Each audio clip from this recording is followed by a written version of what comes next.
a second ago about Joe Rogan, but let's just carry on with that because Joe Rogan, what did he do? He broke Ngannou's what was record at the Performance Francis Institute? Ngannou has the record at the Performance Institute for the most powerful hit. He's kicking That's a it. leg kick? That's a leg kick. So Rogan's broken the record. So I guess Ngannou, Harrington, what was the actual record? What was Ngannou's record? Because Ngannou punched it, and I guess Rogan kicked it. But I guess that's all the difference. Well, look at the size of your leg compared to the size of your arm. Yeah. It doesn't take a genius to figure it out. Yeah. You know what I mean? The leg's probably about, what, 4 or 5 times the size of an arm? I don't know, what would you say? 3 times? 4 times? I watched way bigger, way more powerful. a sports science years Hence, ago. therefore, a higher... You trying to use big words because your friend Ray is a UCLA professor. Hence, monosyllabic. Michael Bisping said, he was like, we're going to use big words today. My friend Ray's here. I constantly use big words. I know you do. A very, very good vocabulary. Jesus Christ. There's a 5-syllable right there. There we go. Vocabulary. We ain't messing around. I watched a sports science years ago where they had Randy Couture ground and pounding a dummy, and they were saying that's like the most force you could possibly use on somebody. Because you're using gravity, you're going down, you're crashing on their head, and then their head hits the mat. Well, so that's funny because that's part of the reason that they used to justify MMA in the early days. You know, instead of the blood sport and this and that, and punching on the ground and pound. You used to say, oh, well, that's okay because you can't generate the kind of force that you can with a regular shot. Obviously, with a punch, starts at the feet, goes way up your body, the hips. Yeah, but you also can't roll with it when you're on the ground too. Your head's not moving. Pearl, eat your mic a little bit more, buddy. Lean in there. Just pull your seat forward a bit. There we go. Like a high chair. Yeah, but there's no rolling with those shots. You know what I mean? So Randy Couture, that was the hardest punch, was it? Yeah, that was they were just going with I don't remember exactly, but they had that dumb show on, I forget, might even be like a Spike TV show. It was like sports science. And they would break down like the different like things. And it was kind of cool, I guess. But they were saying the most force was, I guess, through ground and pound, and I guess it really is. You know, when we said not to really discuss things if we don't give a fuck about it, I gotta say I really don't care for this conversation. I'm already bored. Yeah, so I'm fine. assuming the listeners bored. Let's break down ground and pound. If you can get more fucking energy into it, or a kick or a punch, it's shit. We'll move on. I say we start over. I said yeah, okay. No, we won't. Right. Just carry on. Look, a couple things have happened. All right. Okay. Number one. Go ahead. Mickey Gall, our friend, Is in studio. Former East Coast fighter, now representing the West Coast, officially out here. I just moved out here, Mickey Gall. So congratulations to you. Thank you. So what's going on with that, dude? What happened? Why'd you move out here? Just training, man. It's I think it's a hotbed out here. Like if you take like 500 of the best fighters in the country, 250, I'd say like 300 are right out here. Wouldn't you guys agree? In like the SoCal, like San for Diego, sure. all I mean, that. that's kind of why I'm here as well. You know, I started coming out here in 2008. I think that was the first time doing bits of training camps. You know, training with Tito and Rampage and those guys back in the day. You know, and then the more I came out here, I was like, wow, there's so much talent out here. Coaches, the whole lifestyle. Exactly, and that's our job. Get as good as we can, as fast as we can. So yeah, no, for sure. Expedite that process. So where you training at now? So I'm living in Eagle Rock, and I go into the yard, working with Joe Schilling, doing a lot with him. Like today, right before I came here, we ran like 5 miles and sparred, and he's been helping me out a a lot lot. of Thai boxing then, yeah. Yeah, he's great. Is he fighting MMA? He is. So we'll do a session where I'll do jiu-jitsu with him for like an hour, and then he'll give me like a striking lesson for like an hour. Okay. So it's good. It's a good exchange. Yeah, you know, we're having fun. Nice. Yeah. Come down to Ruka sometime. Yeah, I will. Let's do for some sure. training. Yeah, for sure. You got a fight coming up? I don't have anything booked right now. Right. But I'm thinking I'm gonna fight International Fight Week. Not sure who yet. Nice. Eyeing that date up. Yeah. You and a lot of people though, Mickey. I think everyone wants Everybody to be on that wants card. all that. Yeah, Well, no. I think I'm But going to you fight an figure- international fight week. You figure there's so many, right? I think I'll main event it. Fuck it. Why not? I won't get any pay-per-view points, Pay-per-view but- points as well. Thanks, Dana. You figure fucking asshole. three fights in those 3 days, you know. Yeah. Well, that's right. The Oh, International that's Fight right, Week. You know what I mean? Yeah. They do three. They'll have a Fox card. They'll have like an online Thursday, card Friday, as well. Saturday. Yeah. So fuck it, dude. You'll get in there probably. Why is it such a big deal that week? Is it? I mean, is it just kind of like the amount of people, the amount of eyes on it? There's a lot of buzz. Why is it such a big deal to try to get a fight that week? It's not really. I just kind of like it. I like the timetable. I can acclimate a little out here, you know, and before so I don't just hop right into camp. Like I was mad eager coming off like my last fight, but you know, time like heels. So Yeah. then I was able to just chill out, just keep working hard. That's you had your first loss, which sucked. Yeah. Who was that? Sorry. We were on the same card. Of course, I was MSG. watching very closely. Yeah.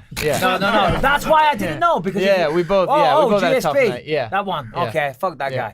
guy. Okay, all right. Who'd you fight? I fought Randy Brown. Oh, okay. What happened?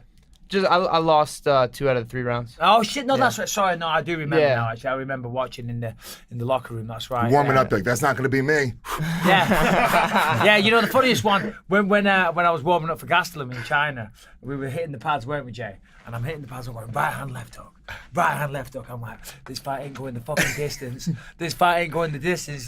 Yeah, it's You're not. right. It's not getting out. It's not getting out the first round, buddy. At least I was right with that. You know. You nailed it. I mean, look, it's your first loss. Yeah. You know that. How do you handle it, dude? Because everyone handles it differently. I mean, Mike Bisping, when you started in the UFC, you were 10-0. 15-0 is what I got up to at one point. You know, no big deal.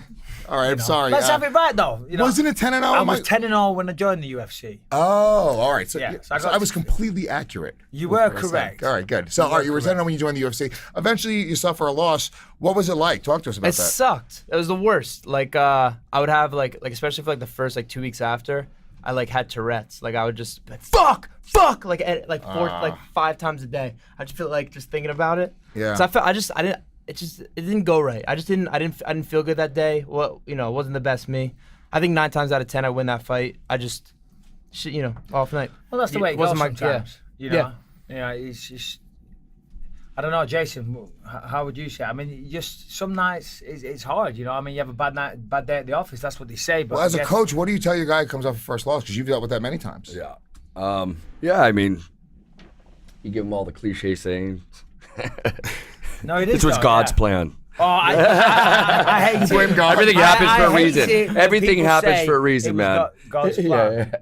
Yeah, it happened for a reason. Yeah, because shit. Yeah. That's That the reason was he knocked me out. The reason is you. I better go down. not I go not down talk the about list, a cliche list. I just okay. Everything happens for a reason. Wu-Tang ain't nothing to fuck with. You're gonna come back better. Yeah, you're gonna come back better, stronger, faster. learn from this. We'll No, learn. no, You win, learn you from learn. losses. All that shit. I love Jason. He doesn't give a fuck. It's like, yeah, dude, you just read the fucking notes. What do you do? Get back in the gym. But I mean, here's the thing.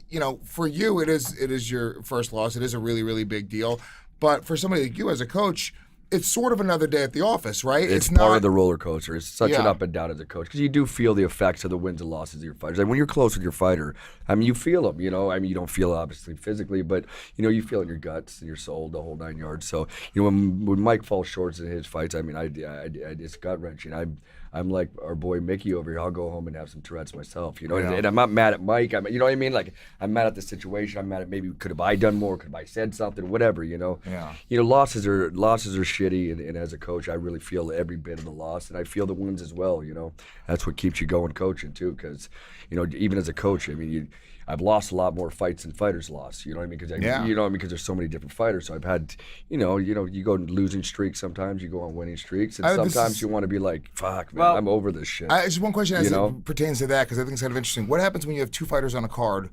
One wins and then one loses. How awkward is it to you're celebrating, but you're like, dude, but come on, party over here. I've had that. Yeah, I've had that, and it's like, it is. It's kind of like, you're inviting the loser to the after party. Yeah, to be honest though, unless you're a pussy, and you're a woman, you got to take it like a man. Well, it depends. No, do you know what I mean? Like if I win a fight, I'm celebrating. If I lose, I'm drowning my fucking sorrows. Yeah, you're Either drinking way, either way. I'm going to be hungover. I'm going to Either enjoy way, you're myself. celebrating. Listen, I've just done a 2-month training camp. I've exercised a lot of discipline. I've followed a strict diet, and now it's all right. We didn't get the result we want. All right, but let's go out as a team. And we all did a good job. Hopefully, if we all did a good job, let's go and enjoy ourselves. All right, wasn't the result we wanted. Next time we'll be back.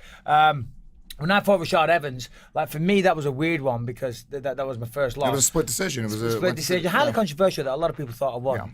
Most. Yeah, most people. No, to be fair, I think his takedown in the 3rd round, he did deserve to win. But anyway, for me, that was when I went down to 185 because he was killing himself in the sauna, cutting weight, and I was actually sat drinking 7-Up and eating noodles in a Chinese restaurant. So that kind of highlighted the fact I'm not doing everything I can, I'm not making the sacrifices to be as good as I can be. And that was the difference, you think? Well, I was fighting bigger guys. I was too small. I didn't have to cut weight. You know, everyone else is cutting weight, killing themselves in the sauna, doing whatever they need to do.